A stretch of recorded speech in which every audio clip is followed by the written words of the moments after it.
everyone, welcome to my channel. I am Simran Sahani and welcome to the base question series of class 10 English.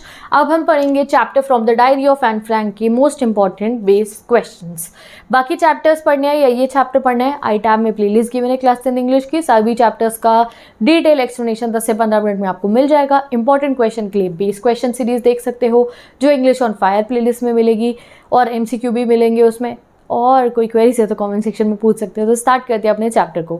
Y does Anne want to keep a diary? Annie को, Anne Frank, मैं Annie बोलती हूँ उनको, तो any को diary क्यों रखनी थी? तो Anne wants to keep a diary as she didn't have friends and she thought she could confide in a diary. But यहाँ पे सही होगा अगर आप लिखो Anne wants to keep a diary as she didn't have any true friend to confide in. ठीक है, यहाँ पे अगर आप ऐसे लिखोगे तो आपको मार्क्स नहीं मिलेंगे ज़्यादा, क्योंकि उन्होंने डायरी लिखना इसलिए शुरू करा था क्योंकि उनके पास कोई ट्रू फ्रेंड नहीं था. उनके को कह रही थी कहने को तो 30 दोस्त हैं मेरे, 32 दोस्त हैं, बट किसी से भी अपने दिल की बात नहीं कह सकती हूँ. जो मेरे मन में सच्ची में चल रहा है नहीं बता सकती हूँ क्योंकि मुझे लगता है वो मुझे जज करेंगे. ऐसा नहीं है कि वो बुरे हैं, नहीं, मैं खुद डरती हूँ कि वो मुझे जज ना करे. इसलिए Anne wants to keep a diary, she didn't have any true friend and she thought she could confide in her diary. ठीक है. Why does Anne provide a brief character sketch of her life? क्यों वो बताती है मैं N हूँ, मेरी mummy इनका नाम ये, पापा का नाम ये, क्यों? तो Anne provided a brief character sketch of her life since no one would understand a word of her musings. Musings मतलब उनकी लाइफ, उनकी problem, everything. If she were to jump right in without telling anything about herself. वो कहती हैं कि अगर by chance किसी ने मेरी डायरी पढ़ी है और पढ़ना शुरू कर दे तो उन्हें कुछ समझ में ही नहीं आएगा जब तक मैं बताऊंगी नहीं मैं हूँ कौन, मेरी फैमिली वाले कौन है. मैं उन्हीं के बारे में तो लिखूंगी, तो किसी को पता नहीं होगा तो क्या मज़ा आएगा. How does she address her diary? तो उनकी डायरी का नाम था किटी. ठीक है, एग्जाम में ऐसे क्वेश्चन आएगा, आप सोचोगे एड्रेस, एड्रेस क्या होगा, मतलब उनका नाम, वो क्या बोलती थी उनको? किटी बोलती थी. What is the subject that Anne is not sure about? कौन सा सब्जेक्ट है जिसमें एन को श्योरिटी ही नहीं है कि पास हो जाएंगी? तो it's maths. How did Sanne help her with her homework? Sanne कौन है? एन की फ्रेंड थी जो हेल्प करती है होमवर्क में, क्वैक क्वैक क्वैक वाले. तो Sanne helped her by writing her essay in the form of a poem. तो पोम या पोएम कुछ भी कहो, उसकी फॉर्म में जो है ऐसे लिखने में मदद करती है सानी. Who taught Anne Frank maths? Why did the maths teacher always get annoyed with her? तो Anne Frank को मैथ्स कौन पढ़ाता था? Mister Keesing. And he always got annoyed with her because she talk too much in the class. तो बातें करती रहती थी हर समय, इसलिए टीचर जी गुस्सा करते थे. Why does and feel that writing in a diary is very strange experience हो रहा हो? क्यों उन्हें लगता है कि डायरी लिखना काफ़ी स्ट्रेंज है मेरे लिए? तो writing in diary was strange for Anne Frank as she had never written a diary, क्योंकि पहले कभी लिखी नहीं थी. The one she was writing in was given to her as a gift on her 13th birthday. और जिसमें अब वो लिखने वाली थी उन्हें 13th birthday गिफ्ट में मिला था. Moreover, Anne Frank believed that later no one would be interested in reading the thoughts of a 13-year-old. और उन्हें बाद में लगता है यार अब मैं अभी डायरी लिख रही हूँ, कौन ही 13 साल बच्ची की लिखी हुई बातों को पढ़ना चाहेगा. और देखो यही बात कितनी आयरॉनिकल साबित होती है उनकी. आज पूरी दुनिया में सबसे ज़्यादा पढ़े जाने वाली नॉवेल्स में से एक ये नॉवल है, 13 साल की बच्ची की लिखी हुई कहानी, जो एक होलोकॉस्ट का भी हमारे सामने प्रॉपर एग्जाम्पल है. क्योंकि इसमें एन फ्रैंक की पूरी डायरी अगर आप पढ़ोगे तो आपको पता चलेगा कि वो लोग हाइडिंग पे जाते हैं क्योंकि देवर जूस, और हिटलर जो है एम्स्टरडैम में भी बाद में कॉन्कर कर लेता है और जूस को मार रहा होता है. तो एन फ्रैंक एक अटैक होता है उनके पापा के ऑफिस की पर छत्ती हो गई, अटैक पूरा, वहाँ पे 2-3 कमरे होते हैं, वहाँ जाके वो रुकते हैं. इतने 2 साल तक वो लोग वहाँ पे रहते हैं. अनफॉर्चुनेटली वो पकड़े जाते हैं. फिर एन को भी कॉन्सेंट्रेशन कैंप में डाल दिया जाता है एंड शी डाइड देयर. सिर्फ उनके पापा बचते हैं जिनका नाम था ओटो फ्रैंक. पूरी फैमिली में सबकी मृत्यु हो जाती है. और फिर वो एन की डायरी जब उन्हें मिलती है तो वो उसको पब्लिश कराते हैं. ये ओरिजिनली डच में लिखी गई थी, फिर अलग अलग भाषाओं में ट्रांसलेट हुई है. ठीक है, तो ये बहुत ही ब्यूटीफुल स्टोरी है जो हमें बहुत कुछ सीखने को मिलता है, हिस्ट्री के बारे में पता चलता है. तो ये सच्ची कहानी है, पता है आपको. तो चलो आगे बढ़ते हैं. Paper has more patience than people, elucidate. बताओ भाई ऐसा मतलब क्या है, उन्होंने क्यों कहा था? तो according to Anne Frank, people are not always interested in listening to what you are telling them. तो वो कहती है पेपर पे बहुत पेशेंस है, इसलिए कहती है क्योंकि लोगों को ज़्यादा इंटरेस्ट नहीं होता आप क्या बोल रहे हो सुनने में. They get bored and lose patience, but it is not with the paper. आप पेपर को कुछ भी कहो, you can go on writing whatever you like and as long as you like. Next question. Was Anne right when she said the world would not be interested in music a 13-year-old? क्या वो सही थी कहने में कि 13 साल की बच्ची की बातें कौन नहीं पढ़ना चाहेगा? तो नो, एन बिल्कुल सही नहीं थी. इनफैक्ट जो है आज के समय पे उनकी जो बुक है बेस्ट सेलिंग बुक एवर में से एक है. How did Anne regard her diary? What did she name it? तो she named it as a friend. उससे अपनी फीलिंग और सीक्रेट शेयर करने वाली थी और नाम रखा था kitty.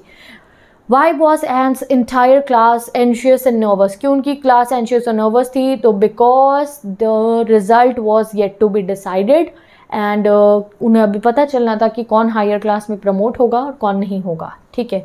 Explain teachers are most unpredictable creature, वो ऐसा क्यों कहती है teachers are most unpredictable creature? तो when result was about to be declared, उनका रिजल्ट आने वाला था, and was thinking that there are so many dummies in the class, dummies मतलब बेवकूफ़ बच्चे in the class, that about a quarter of the class should be kept back. उन्हें लगता है आधी ज़्यादा क्लास को तो फेल ही कर देना चाहिए, but she believe that no one can predict the result as it depends on the mood of the teachers. But कहते क्या ही पता है, टीचर के ऊपर बात है, कर भी सकते हैं पास, नहीं भी कर सकते, इसलिए वो कहते हैं teachers are unpredictable creature. Describe Anne's love for her grand mother. अब आप सोचो कि ग्रैंड मदर की बात कहाँ हुई है, एक लाइन में हुई है, इस पर भी क्वेश्चन आ सकता है। तो when Anne's grand mother died she stated that no one could understand her intensity for her love for grand mother. वो कहते कोई नहीं समझ पाएगा मैं अपनी दादी को कितना प्यार करती थी। She also said no one could imagine how she thought of her. कहती किसी को नहीं पता कि मैं उन्हें कितना मिस करती हूँ या मैं उन्हें कितना याद करती हूँ। Lightning up extra candle for her during her birthday showed her love for her grand mother. तो अगले साल जब वो अपना बर्थडे बनाती है तो अपनी दादी के लिए कैंडल एक्स्ट्रा जलाती हैं, यही उनका प्यार शो कर रहा है। Why was Mr Keesing annoyed with Anne? तो वो अनॉयड इसलिए थी क्योंकि वो बातें करती थी। What did he ask her to do? तो he assigned her extra homework, asking her to write essays on the subject a chatterbox. Next question, how did Anne justify being a chatterbox in a first essay? कैसे जस्टिफाई करती हैं? तो N बताती हैं कि वो उनका इनहेरिटेड ट्रेट है, उनकी मम्मी भी बहुत बातें करती है इसलिए वो भी बहुत बातें करती हैं। वो कोशिश करेंगे उसे सुधारने का कि वो बातें ना करें, बट क्योंकि इनहेरिटेड ट्रेट को आप कुछ कर नहीं सकते हो तो she can not stop talking.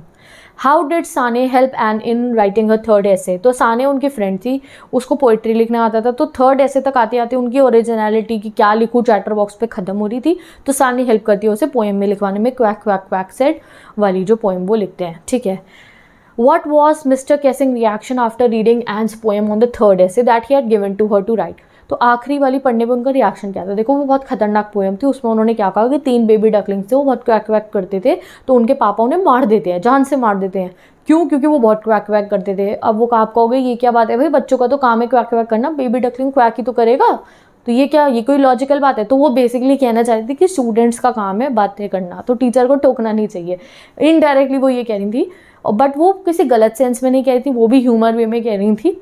और उनके टीचर इतने अच्छे थे दैट उन्होंने उनकी बात को, जोक को ना पॉजिटिव वे में नहीं, उन्होंने ये नहीं कहा ये बच्चे बदतमीजी करिए, नहीं। इस मिस्टर केसिंग भी एक बहुत ही अच्छे नेचर के टीचर हैं, एक बहुत ही समझदार टीचर हैं। इनफैक्ट उन्होंने उसकी वही वाली पोएम को, एन की वही वाली पोएम को उनकी बाकी क्लासों में भी जाके सुनाया था और उसके बाद उन्होंने कुछ नहीं कहा एन को ज़्यादा बातें करने पर, तो ये was a very good teacher. तो when mister Keesing read Anne's poem on third essay that he had given to her, he took the joke right way, joke को जोक की तरह लिया, ऐसे गुस्सा नहीं हुए। He understood an intention and felt it in a good humor. वो उनकी intention समझे और हंसी मजाक में लिया। After that he allowed her to talk and did not punish her by assigning him her extra homework. ठीक है। What was the last essay for Anne and write its result? तो पहले तो ना मुझे एक क्विक क्वेश्चन है आपके लिए कि फर्स्ट वाले ऐसे का नाम बताओ, सेकंड वाले ऐसे का नाम बताओ, थर्ड वाले ऐसे का नाम, तीनों के नाम बताओ, ठीक है। तो Anne was tired of writing on the same topic again and again, so she wanted to write it differently, ठीक है, to cover her message to teacher. Anne was too worried, her friend Sanne came to her help to write it in verse, verse मतलब poem में, thus she wrote it like a poem and the teacher was impressed. Next question, from the diary of Anne Frank, throw a light on teacher student relationship, class atmosphere and discipline. तो यहाँ पे कुछ value points given है जहाँ पे बता रखा है टीचर स्टूडेंट रिलेशनशिप को कैसे एन पनिश, वैल्यू पॉइंट्स है, ये आंसर नहीं है, पॉइंट गिवन है। एन को पनिश कर देते मिस्टर केसिंग, ठीक है। पनिशमेंट भी ऐसी थी जो डेवलपमेंट थी, वो उनकी राइटिंग स्किल डेवलप करी थी, ऐसी पनिशमेंट नहीं हैंड रेस करके खड़े जो, नहीं, ऐसे लिखने को दिया है, उससे उनकी इंग्लिश राइटिंग की स्किल कितनी डेवलप हो रही थी, ठीक है, मतलब प्रोडक्टिव पनिशमेंट हो गई ये तो, ठीक है। The teacher student relationship is very respectful and secret, ठीक है, कितना रिस्पेक्टफुल, उन्होंने ऐसी पोएम भी लिखी तो भी टीचर बुरा नहीं माने। पनिशमेंट वेरी ह्यूमरस थी, हंसी मजाक वाली पनिशमेंट और बहुत हेल्दी मैनर में थी। This healthy relationship is needed everywhere in the class for effective teaching and learning. और ऐसा ही रिलेशनशिप सच्ची में भी होना चाहिए हमारी दुनिया में, हमारे स्कूल्स में, जिससे एक अच्छा एटमॉस्फेयर बन पाए, बच्चों की ग्रोथ अच्छे से हो और टीचर्स को भी और अच्छा लगे। तो ऐसा ऐसी अप्रोच सबको अपनानी चाहिए।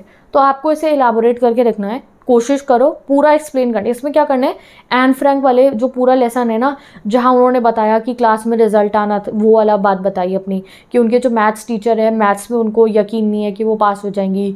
मैथ्स क्लास में बातें करती थी, 3 जो उन्होंने वो लिखे चैटर बॉक्स वाला, इनकॉरिजिबल चैटर बॉक्स और क्वैक क्वैक क्वैक वाला 3 लिखे, साने ने हेल्प करी।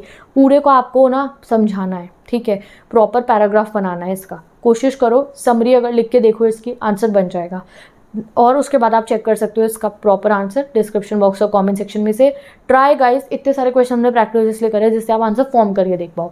तो चलो इसका आंसर फॉर्म करो, फिर बाद में चेक कर सकते हो। तो मैं चल रही हूँ, take care, best of luck. ये सभी फोटोज इंस्टाग्राम पे अपलोड हो जाएंगी, जिससे आपने अगर स्क्रीनशॉट क्लिक नहीं करो तो वहाँ से जाके चेक कर सकते हो। कोई क्वेरीज है तो कॉमेंट सेक्शन में पूछ सकते हो।